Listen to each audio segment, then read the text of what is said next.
50% of those women will experience pelvic organ prolapse at some point in their life cycle. That is a staggering pandemic number.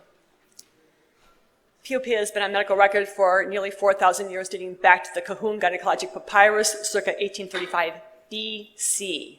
And yet, we are still not talking out loud effectively about pelvic organ prolapse. What's wrong with this picture?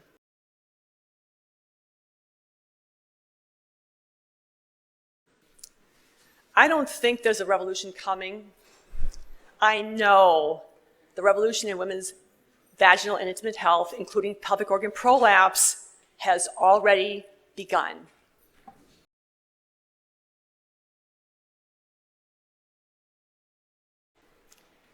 Let's talk about the gap.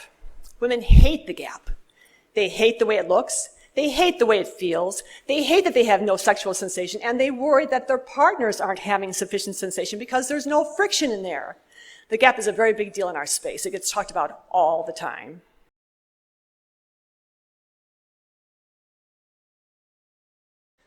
So what can we do to address this from the POP stigma side? We've got to do a much better job of all of us talking out loud about this condition to soften that stigma. The only way we destigmatize is by getting the words out there in public, every way you possibly can.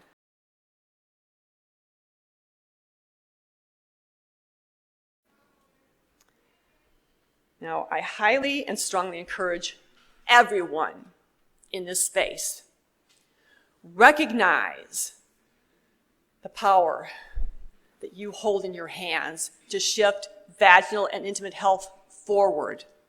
You're doing amazing stuff, but I want to hear a lot louder voices and a lot more voices, because the only way all this shifts is if we're talking out loud about it, and you're part of the equation, hugely a part of the equation.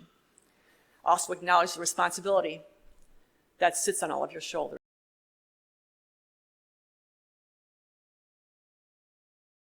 We are, have no doubt, all of us, rebels with a cause, a most significant cause.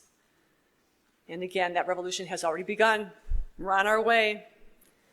I encourage you all to stay the course and amplify what you're doing and continue to help women every way that you can. And I thank you all from the bottom of my heart for everything that you are all doing. You're the greatest.